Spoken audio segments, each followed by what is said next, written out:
तो चलिए अब स्टार्ट करते हैं प्रेशर बेल्ट्स एंड विंड्स। तो प्रेशर जब मैं बात कर रहा हूँ यहाँ पर तो एटमॉस्फेरिक प्रेशर की बात कर रहा हूँ, जो एटमॉस्फेयर पृथ्वी पे दबाव लगाता है उसको, ठीक है। और विंड्स और प्रेशर एक दूसरे पे कोरिलेट करते हैं, इसलिए हम दोनों को साथ में पढ़ेंगे, ठीक है। विंड्स जो बहते हैं डिफरेंट टाइप्स, वो डिफरेंस इन प्रेशर के कारण ही बहते हैं, ठीक है। तो सबसे पहले हम प्रेशर को थोड़ा सा जान लेते हैं कि क्या होता है प्रेशर। तो प्रेशर जो एटमॉस्फेयर हम पे दबाव लगा रहा है वही होता है, और इसके डिफरेंट यूनिट्स होते हैं, ठीक है। तो अगर ऐसा यूनिट की बात करें तो वो होता है पास्कल, ठीक है।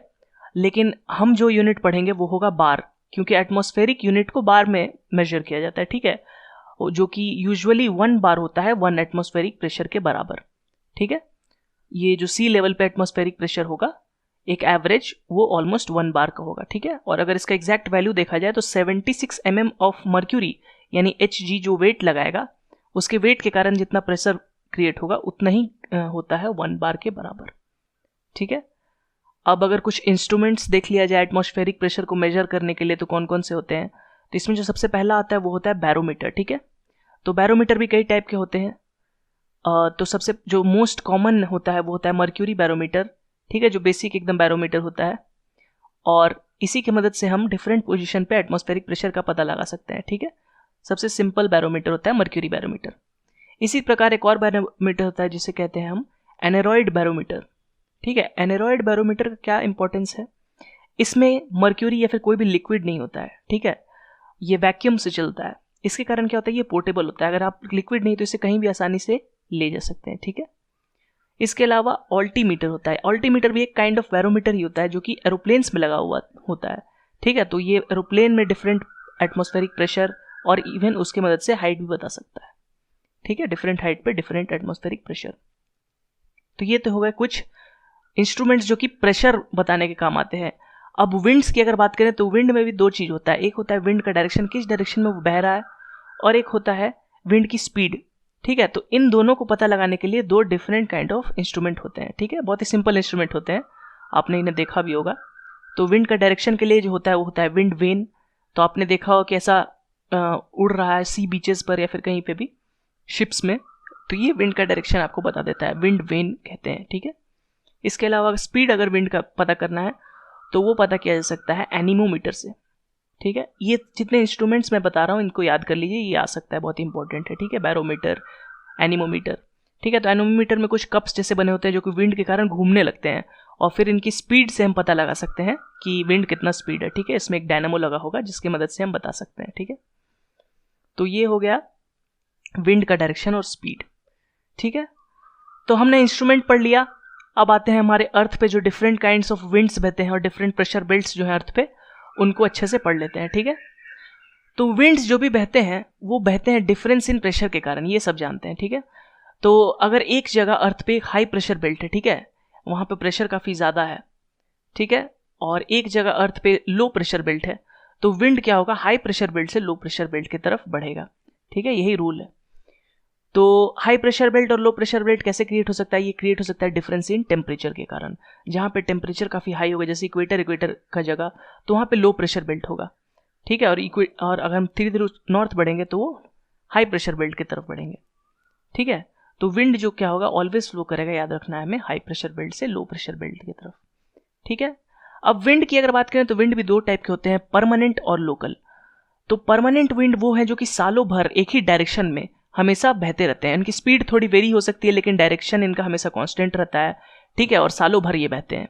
लोकल विंड्स किसी एक लोकल जगह पे होंगे, जैसे कि लू हो गया नॉर्दर्न इंडिया में, बिहार यूपी में, ठीक है, ये गर्मी के समय सिर्फ बहते हैं, ठीक है। उसी तरह कई लोकल विंड्स और होते हैं। तो सबसे पहले हम परमानेंट विंड्स को पढ़ लेते हैं, ठीक है, जो different types of permanent winds है जो कि अर्थ पे हमेशा कॉन्स्टेंटली बहते रहते हैं, ठीक है। तो इनको पढ़ने के लिए हमें जानना पड़ेगा प्रेशर बेल्ट्स को, ठीक है। परमानेंट विंड्स को पढ़ने के लिए हमें प्रेशर बेल्ट्स जो अर्थ के हैं उनको समझना होगा, इसलिए मैंने कहा था कि जो प्रेशर बेल्ट्स और विंड्स है वो आपस में कोरिलेटेड है, ठीक है। तो सबसे पहला प्रेशर बेल्ट जो आता है वो होता है इक्वेटर के अराउंड, और इसे कहते हैं equatorial low pressure belt. Equator के पास डायरेक्ट हीट सन का हमेशा मिलते रहता है, इसके कारण यहाँ पे कंटिन्यूअस हीट के कारण लो प्रेशर बेल्ट क्रिएट होता है, ठीक है। इसी को डोल्ड्रम्स भी कहा जाता है, आपको याद रखना है, ठीक है। इक्वेटोरियल लो प्रेशर बेल्ट को ही डोल्ड्रम्स भी कहा जाता है। इसके थोड़ा नॉर्थन हेमिस्फीयर में नॉर्थ बढ़े और सदर्न हेमिस्फीयर में साउथ थोड़ा साउथ बढ़ें तो हमें मिलता है ट्रॉपिक्स के पास, यानी ट्रॉपिक्स ऑफ कैप्रिकॉर्न और ट्रॉपिक ऑफ कैंसर के पास एक हाई प्रेशर बेल्ट। ठीक है, इसे मैं डॉटेड लाइन से डिनोट कर रहा हूँ, ठीक है, हाई प्रेशर बेल्ट्स को, ताकि अलग दिखे। ठीक है, इसे कहते हैं सब ट्रॉपिकल हाई प्रेशर बेल्ट। ठीक है, और इसी को हॉर्स लैटिट्यूड भी कहा जाता है। ठीक है, जैसे डोल्ड्रम्स कहा जाता है इक्वेटोरियल लो प्रेशर बेल्ट को, उसी तरह सब ट्रॉपिकल हाई प्रेशर बेल्ट्स को हॉर्स लैटिट्यूड कहा जाता है। ठीक है, इसके और थोड़ा ऊपर बढ़ते हैं अगर, तो हमें फिर से एक लो प्रेशर बेल्ट मिलता है और इसे कहा जाता है सब पोलर लो प्रेशर बेल्ट।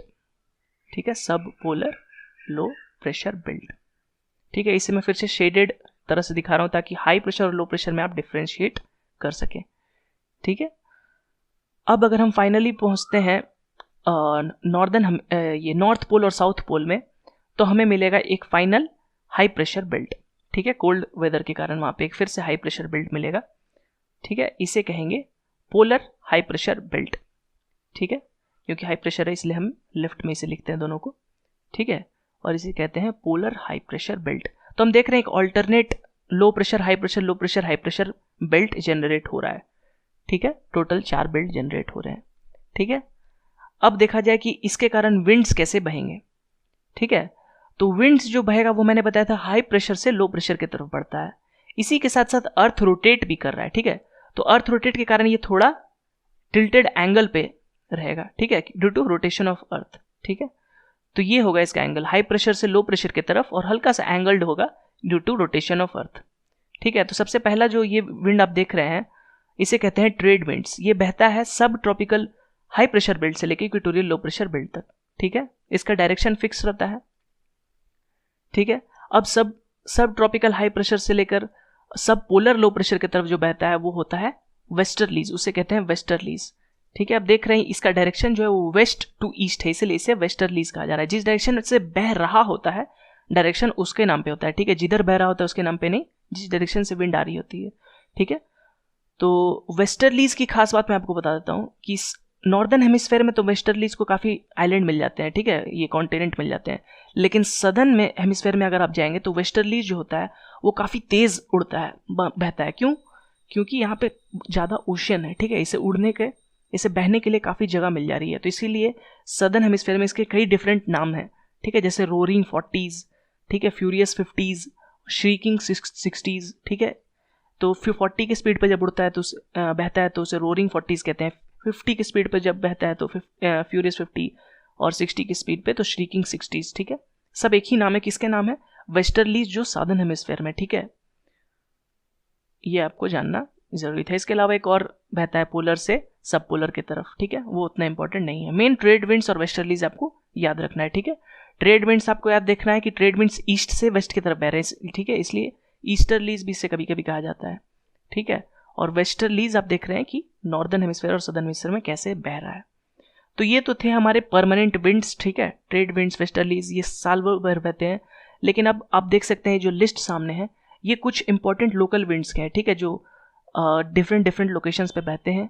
इसमें से कुछ इंपॉर्टेंट मैंने रेड से मार्क कर दिया है जिन्हें आप याद कर सकते हैं। ठीक है, तो इसी के साथ हमारा प्रेशर बेल्ट्स और विंड्स वाला चैप्टर कंप्लीट होता है। हमने पढ़ा कि कौन कौन से विंड्स कैसे कैसे बहते हैं। ठीक है, किस प्रेशर बेल्ट को क्या नाम से जाना जाता है। ठीक है, तो आपको कम से कम डोल्ड्रम्स और हॉर्स लैटिट्यूड याद रखना है। ठीक है, कि इक्वेटोरियल लो प्रेशर बेल्ट को डोल्ड्रम्स कहा जाता है और सब ट्रॉपिकल हाई प्रेशर बेल्ट को हॉर्स लैटिट्यूड कहा जाता है। ठीक है, इसके अलावा आपको ट्रेड विंड्स और वेस्टर्लीज याद रखना है कि कहाँ से कहाँ बह रहे हैं। ठीक है, और सदर्न हेमिस्फेयर में वेस्टर्लीज को श्रीकिंग 60s, फ्यूरियस 50s और ये सब कहा जाता है। ठीक है, रोरिंग 40s। तो इसी के साथ हमने कंप्लीट कर लिया अपना एटमॉस्फेयर का पार्ट, और इसी के साथ एक तरह से कह सकते हैं हम वर्ल्ड ज्योग्राफी भी हमने कंप्लीट कर लिया है, क्योंकि हमने पढ़ लिया है अभी तक लिथोस्फेयर, हाइड्रोस्फेयर और फाइनली एटमॉस्फेयर को। तो नेक्स्ट क्लास से हम स्टार्ट करेंगे अब मोस्ट इंपॉर्टेंट टॉपिक जो है इंडियन ज्योग्राफी का। तो उम्मीद करता हूँ आपको ये वीडियो पसंद आया। अगर पसंद आया है तो प्लीज़ इस वीडियो को लाइक करें, और हमारे चैनल को सब्सक्राइब नहीं किया तो प्लीज़ हमारे चैनल को सब्सक्राइब ज़रूर कर लें। Thank you for watching this video.